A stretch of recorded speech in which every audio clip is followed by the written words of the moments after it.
हैं कुछ ऐसे ताल्लुकात के बारे में जहाँ पे हमें लगता है कि हमें झूठ नहीं बोलना चाहिए।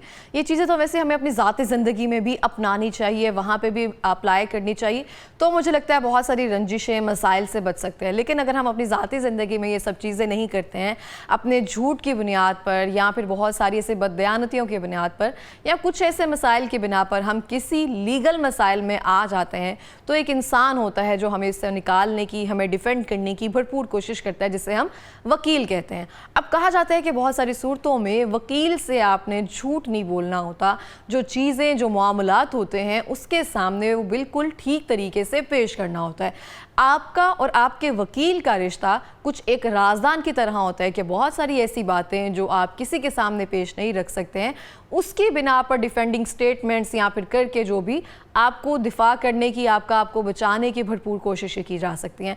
लेकिन इसकी बिना पर बहुत सारी ऐसी चीज़ें हैं जहाँ पे वकील मिसकंडक्ट कर सकता है, क्लाइंट जो है बहुत टाइम तक झूठी इन्फॉर्मेशन वो प्रोवाइड कर सकता है। बहुत सारे ऐसे मसाइल हैं जो बन सकते हैं अगर दोनों साइड पर दयानतदारी ना हो। इस हवाले से जानेंगे कोई भी वकील हमें करवाने से पहले क्या चीज़ें देखनी चाहिए और कौन सी ऐसी मालूमात है जो अगर एक फैक्ट एंड फिगर भी झूठ हो जाए या फिर बेतरतीब हो जाए तो क्या मुश्किलात दोनों के लिए पेश हो सकती हैं। इस हवाले से जानेंगे। हमें ज्वाइन किया है जनाब जाहिद जावेद भट्ट साहब ने, जो कि माहिर कानून हैं और एक्स असिस्टेंट अटॉर्नी जनरल हैं। अस्सलाम वालेकुम, कैसे हैं आप? अल्हम्दुलिल्लाह। बहुत शुक्रिया प्रोग्राम में आने के लिए। मैं आपसे जानना चाहती हूँ कि जब भी हम कोई वकील करवाते हैं उसके सामने जो झूठ सच हमने यहाँ वहाँ बोले होते हैं, कोई भी खुदा न खासा हमारा लीगल मामला जो हैं वो चल रहे होते हैं, वो कितनी दयानतदारी से वकील के सामने रखना ज़रूरी है ताकि हम मज़ीद कानूनी पेचीदगियाँ जो हमारे सामने आती हैं उससे बच सकें। बिस्मिल्लाहिर्रहमानिर्रहीम। देखें जी, सबसे पहले तो वकील और क्लाइंट का आपस का जो रिश्ता है वो डिपेंड ही दयानतदारी पे करता है। सही। कोई भी क्लाइंट, कोई भी मुवक्किल जो है वो अपने जब वकील के पास आता है तो वो उसको चाहिए कि वो अपने केस की पूरी डिटेल्स लेकर आए और दयानतदारी से, ईमानदारी से, जैसे कहते हैं डॉक्टर से और वकील से कोई चीज़ छुपानी नहीं चाहिए। मेरे वालिद साहब ने मुझे समझाया। जी अल्हम्दुलिल्लाह। तो जिस तरह जैसे जैसे क्लाइंट आके अपना केस आपको बताता है, सबसे पहले आपका एक कॉन्ट्रैक्ट होता है उसके साथ, वो आपको अपना केस बताता है जिसको हम प्रेपोजिशन कहते हैं। अब केसेस मुख्तलिफ नौइयत के हो सकते हैं, सिविल भी हैं, क्रिमिनल भी हैं, कॉर्पोरेट के केसेस हैं, कंपनी केसेस हैं, इसके अलावा और बहुत सारे ऐसे डिफरेंट मैटर्स होते हैं जिनके लिए हर जगह पे वकील आपको हमारी इधर कम्युनिटी में एक्सपर्ट ऑफ मुख्तलिफ चीज़ों के एक्सपर्ट मिल जाते हैं। तो पहली तो आपकी कोशिश होनी चाहिए कि आप ऐसे वकील के पास जाएं जो आपका जो प्रपोजिशन है, जो आपका केस है, अगर फैमिली मैटर है तो फैमिली के किसी ऐसे वकील के पास जाया जाए जो कि फैमिली केसेस ज़्यादा करता हो। इसी तरह अगर आपका क्रिमिनल केस है तो आपको ना कि सिविल के पास जाना चाहिए, ना कॉर्पोरेट लॉयर के पास जाना चाहिए, आपको जिसकी नीश है उसके पास जी हमें जो जिसका स्पेशलिटी है उसके पास जाना चाहिए। तो क्लाइंट जो है वो झूठ कहाँ पे बोलते हैं, कहाँ पे चीज़ें छुपा क्लाइंट देखे ना, अब जैसे मैंने बताया है कि क्लाइंट मुख्तलिफ, मैंने पहले शोबे बता दिए, इनके डिफरेंट कैटेगरीज बता दी हैं। अब अगर फैमिली मैटर वाला एक बंदा आपके पास आके झूठ बोलता है, उसका कोई डिवोर्स का मसला है, उसकी बीवी ने उस पर डिवोर्स का केस किया हुआ है, खुला का दावा किया हुआ है, वो आके डेफिनेटली अगर तो वो बचना चाहता है, वो तलाक नहीं देना चाहता, तो जब वो वकील के पास आता है तो ज़मीन आसमान के कलाबे मिला देता है कि मेरी बीवी ऐसी है, मेरी औरत ऐसी है, मेरे बच्चों को ये नहीं करते, वो नहीं करती, तो मैंने इसको बस जो है ना रगड़ा देना है, मैंने इसको छोड़ना नहीं है लिटरली। तो इस तरह के जो क्लाइंट आते हैं वो अपने लिए भी नुकसान करते हैं और जो अपना मुखालिफ होता है उसका नुकसान तो वो करना चाहते हैं, इसी नीयत से वो आते हैं। अगर वो साफ़ नीयत से आए और उनको वकील को आके साफ साफ बता दें कि जी ये फैमिली प्रॉब्लम है और हमारे आपस में नाचाकी हो गई है, मेरी बेगम जो है वो मुझसे तलाक चाहती है, मैं तलाक नहीं देना चाहता, आप बराए मेहरबानी करके कानूनी तौर पे मेरी रहनुमाई फरमाएं और मुझे बताएं कि मैं इस मुश्किल से कैसे निकल सकता हूँ। फिर वकील जो फैमिली मैटर वाले अच्छे वकील होते हैं अल्हम्दुलिल्लाह, जो वो उनको बताते हैं कि भाई आप इस तरह करें, कॉम्प्रोमाइज़ करने की कोशिश करें, कुछ आप ले दे के मामला हल करें और अपना घर बसाएं। बच्चे हैं, फैमिली है, इसको ख़राब करना ज़्यादा बेहतर नहीं है, बजाय इससे कि आप इसको तो जब क्लाइंट और वकील का आपस में हम आंखी हो जाती है तो फिर वो केस चलता ही उस तरफ है। अच्छा ठीक हो गया। अच्छा वकील कहाँ पे बहुत सारी बातों को मिसकंडक्ट या फिर बढ़ा चढ़ा कर या कोई ऐसी चीज़ें करता है जो क्लाइंट के लिए मुश्किलात कर सकता है या करता भी है? देखिए जी, मैं माजरत के साथ वही बात जो मैंने अभी पहले कही है कि जो जिस फील्ड का माहिर है ना, क्लाइंट को ऐसे ही वकील के पास जाना चाहिए। अब एक बंदा सिविल काम कर रहा है, उसको क्रिमिनल का पता भी नहीं है, तो वो कोई क्लाइंट अगर उसके पास आ जाता है तो उसको ईमानदारी से बता देना चाहिए कि मैं ज़्यादा सिविल मैटर्स करता हूँ, क्रिमिनल में मेरा इतना एक्सपीरियंस नहीं है, आप कोई क्रिमिनल वकील कर लें। मगर ज़्यादातर नहीं बताते। माजरत के साथ मैं वही बात माजरत के साथ ही करूँगा, मैं खुद वकील हूँ। वकील हजरात क्या करते हैं, उसका केस बुक कर लेते हैं और उसको कहते हैं ठीक है, आप फिक्र ना करें, मैं ये कर दूंगा, वो कर दूंगा, इस तरह हो जाएगा, इस तरह हो जाएगा, और फ़ीस तय करते हैं। फिर और बड़े हीले बहाने करके पहले अपनी फ़ीस तय करते हैं, फिर उसके चक्कर लगवाते हैं कि वो जी ये आज बेल में ये हो गया, आज बेल में वो हो गया, आज आपका ये मामला नहीं ठीक, आपका वो मामला नहीं ठीक। तो ये बददियानती जो आ जाती है ना, यहाँ पे वकील मेरे ख्याल में गलत होते हैं।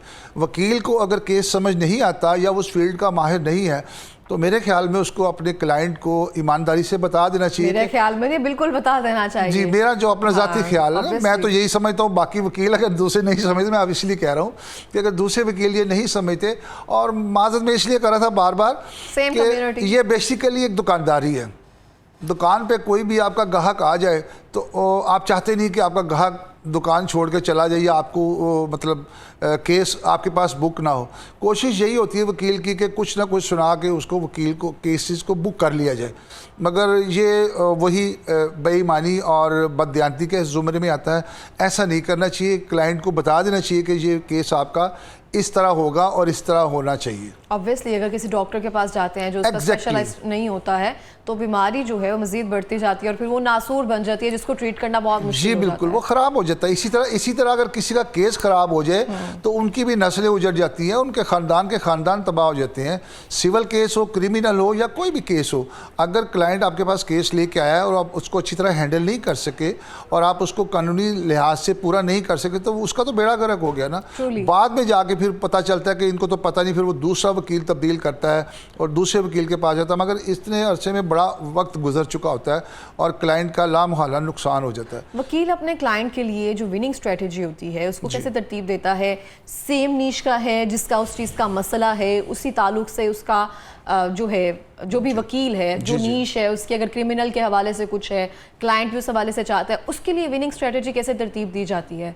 या कहीं ना कहीं अगर आपका क्लाइंट जो है वो गलती पर है, उसको बचाने के लिए, दिफा करने के लिए उसका क्या चीज़ें जो है बेसिकली देखी जाती हैं? देखिए जी, वकील के पास जब केस आता है, अगर तो वो उसी फील्ड का वकील है तो उसकी प्रपोजिशन सुनता है, उससे पूरा केस सुनता है। जैसे कि पहले आपने बात की कि वकील से कुछ छुपाना नहीं चाहिए। अगर क्लाइंट छुपाएगा तो वो लामहला अपना नुकसान करेगा। वकील की कोशिश सबसे पहले यही होती है कि जो भी केस उसके पास है वो उसको विन करें और उसमें कामयाब हो और अपने क्लाइंट को उसका रिलीफ दिलाए। ठीक है, अगर क्लाइंट की वजह से वो कोई हो गया ऐसा मामला तो वो क्लाइंट पे जाता है। मगर वकील की कोशिश यही होती है कि वो जो केस उसने लिया है वो उसके बारे में स्टडी करता है, उसके बारे में लॉ पॉइंट्स निकालता है, उसको बाकायदा ड्राफ्टिंग करवाता है, ड्राफ्टिंग करवा के उसको दायर करता है। यहाँ कोई गलती नहीं होनी चाहिए। जो एक्सपर्ट होते हैं, इनके जो क्लर्क हजरात होते हैं वो भी बड़े एक्सपर्ट होते हैं इस मामले में। बाज़ औक़ात वकील के बजाय उनके जो क्लर्क्स होते हैं, जिसे मुंशी उमर उर्फ़ में मुंशी कहते हैं, वो भी बाज़ औक़ात केस दायर करते हुए कोई ना कोई गलतियां कर जाते हैं।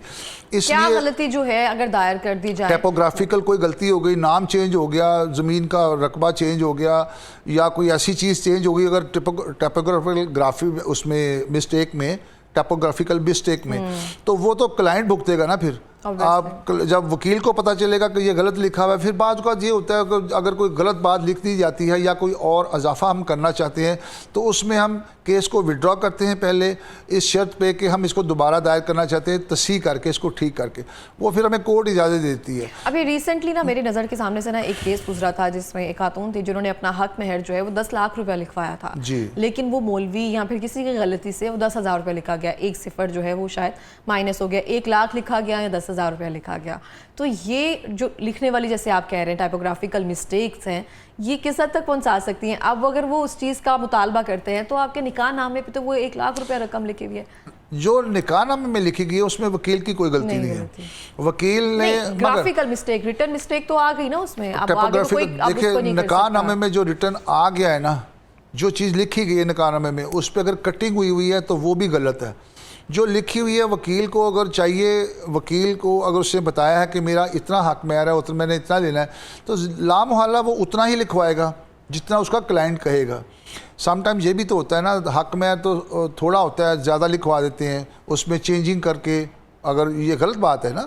मगर अगर निकाह खान ने गलत लिखा हुआ है या निकाह नामा भरने वाले ने गलत लिखा हुआ है, तो इसमें वकील पहले इस चीज़ को पूछ लेते हैं कि ये देखें इतना लिखा हुआ है, इतना ही करना है। तो अब ये क्लाइंट पे गलती आती है। बहुत कम लोग होते हैं ऐसे कि जो निकाह के दौरान वकील भी मौजूद होता है, अगर कोर्ट मैरिजेस ना हो। वैसे तो नहीं होता कभी भी कोर्ट मैरिजेस। तो मैं वैसे इस चीज़ के हक़ में नहीं हूँ कोर्ट मैरिजेस के में। वो तो जस्ट एक निकाह खां को बुलाते हैं और उसका निकाह करवा के जाके कोर्ट में उसका बयान करवा देते हैं, ये कोर्ट मैरिज होती है, जो कि मेरे ख्याल में, मैं इसको अच्छी प्रैक्टिस नहीं समझता। इसको स्नब करना चाहिए, उसको ख़त्म होना चाहिए। ये अच्छी चीज़ नहीं है, माशरे में इससे बिगाड़ पैदा होते हैं, बहुत से ख़ानदान उजड़ जाते हैं इससे। अच्छा, आपके नज़र से कभी कोई ऐसा केस गुजरा है जिसमें क्लाइंट की गलती से कि उसने पूरा केस गुजार दिया है, चाहे वो क्रिमिनल हवाले से है चाहे वो सिविल हवाले से है, जो मेजर बात थी वो कहीं ना कहीं, बहुत सारे लोग होते खाते जाते हैं, पूरी इन्फॉर्मेशन एक टाइम पर नहीं देते हैं। जी। वो पूछते हैं ऐसा हुआ था, हाँ हुआ था ऐसा ना, आधी बात अंदर होती है आधी बात मुंह में होती है। तो ऐसे करके कोई केस आपके सामने से गुजरा है जिसने बहुत ज़्यादा प्रॉब्लमेटिक कर दिया है, क्लाइंट के लिए भी, वकील के लिए ऑब्वियसली, क्योंकि दोनों को उतनी मेहनत करना पड़ी है? देखिए जी, झूठ होता है, वो क्लाइंट बोले या वकील बोले, किसी न किसी स्टेज पे जाके वो पकड़ा जाता है। जब एक वकील एक तरफ होता है, दूसरा वकील दूसरी तरफ होता है, अगर किसी ने कोई स्टेटमेंट गलत दे दी है, कोई बात छुपाई है और गलत गवाही पेश कर दी है, मिसाल के तौर पे यही कह रहे हैं ना, क्लाइंट अगर पहले कुछ बताता है, पहले कहता है जी मेरे पास फलां गवाह मौजूद हैं, बाज़ का तो उसके गवाह नहीं आते, बाज़ का तो वो गवाह दूसरे 2 नंबर लेके आता है। हमारा काम, जो वकील का काम होता है कि उसको जो एविडेंस होती है प्रोवाइड क्लाइंट ने करनी होती है, उसको वो डॉक्यूमेंट्री हो या फिज़िकली हो। तो जब वो गवाह लेके आता है, तो जब वो अपनी गवाही करा चुकता है, तो उसके बाद दूसरा वकील उस पर जिरा भी करता है। हाँ। तो ये जिरा जो इतना ख़तरनाक मामला है कि जिरा में ही सारा दूध का दूध और पानी का पानी हो जाता है। जो जिरा के माहिर होते हैं वो अगले जो झूठा गवाह होता है उसे उगलवा लेते हैं। अब अगर क्लाइंट ने झूठा गवाह पेश करके अपना केस ख़राब किया तो उसमें उस वकील का भी कोई कसूर नहीं है, वो तो जब जिरा होगी तो वो पकड़ा जाएगा। इसलिए ऐसे चीज़ों से एतराज़ करना चाहिए। सच्चे गवाह और सही डॉक्यूमेंट, जैसे जहेज़ के मामला में वो जो गलत डॉक्यूमेंट, रसीदें वगैरह बना के बहुत ज़्यादा जहेज़ सामान बना के पेश कर देते हैं, बाज़ का जिरा में वो पकड़े जाते हैं और वो साबित नहीं होते और फिर उनका नुकसान होता है। और कौन से ऐसे मामलात हैं जिनमें हमें देखभाल कर वकील करते हुए या फिर किसी ऐसे मामला तक जाते हुए चीज़ें मद्देनज़र रखने की ज़रूरत है? एक जो बेसिकली आपने बता दिया, इस बारे में मुझे भी नहीं आइडिया था कि जो सिविल के वकील होते हैं वो क्रिमिनल केस होता है वो भी ले लेते हैं कि हाँ हम कर लेंगे। ऑब्वियसली मैंने बताया ये दुकानदारी है, ये एक कारोबार है और बेसिकली ये एथिकली इसको एक्ट अपॉन करना चाहिए। जैसे मैंने पहले बताना था आपको कि हमारे यहाँ लीगल प्रैक्टिसेस एक्ट मौजूद है जो असम्बली से पास हुआ है, उसके मुताबिक पंजाब बार कौंसिल है, सिंध बार कौंसिल है, बलूचिस्तान बार कौंसिल है, जो बार कौंसल्स हैं वो बेसिकली जो लाइसेंस इशू होता है ना, वो लाइसेंस वो बार कौंसिल्स इशू करती हैं। जब बार कौंसिल लाइसेंस इशू करती है तो उसमें वकील को वो सारी बातें समझाई जाती हैं कि आपने क्लाइंट के साथ मिसबिहेव नहीं करना, क्लाइंट के साथ मिसकंडक्ट नहीं करना और ये वो वगैरह वगैरह। अगर कोई ऐसा मामला होता है जब वकील सही गाइड नहीं कर पाता अपने क्लाइंट को या उसका केस ख़राब कर देता है, वाकई वकील ने ख़राब किया होता है, तो उसके लिए पंजाब बार कौंसिल में वो क्लाइंट दरख्वास्त दे सकता है और उस दरख्वास्त पे उसके ख़िलाफ़ डिसिप्लिनरी एक्शन हो जाता है और उसके मिसकंडक्ट पे उसका लाइसेंस भी मनसूख कर दिया जाता है। तो ये पंजाब बार कौंसल्स वगैरह सारे इस सिलसिले में मौजूद हैं, कानून मौजूद है। मगर वकील, मैं वो जैसे मैंने पहले बताया ना कि जब क्लाइंट आता है तो आप उसको जाने नहीं देते, आप कहते हैं चले मैं ही केस बुक कर लूँ। समटाइम ये होता है कि एक चैम्बर होता है, आपने केस बुक कर लिया है, आपके चैम्बर में 4-5 वकील प्रैक्टिस कर रहे हैं आपके चैम्बर में, तो आप क्रिमिनल सिविल आपने कैटेगराइज किया हुआ है, तो फिर आप अपने दूसरे उसको कलीग को केस दे देते हैं। ये तरीका तो ठीक है, मगर अगर आपको उसका अबूर हासिल नहीं है क्रिमिनल पे या सिविल पे और आप दूसरे शोबे का केस ले लेते हैं, तो वो क्लाइंट के साथ मेरे ख्याल में नाइंसाफ़ी होती है, आगे जाके फिर दोनों परेशान होते हैं। ऑब्वियसली इस तरह से कि लास्ट में कोई पैगाम देना चाहेंगे?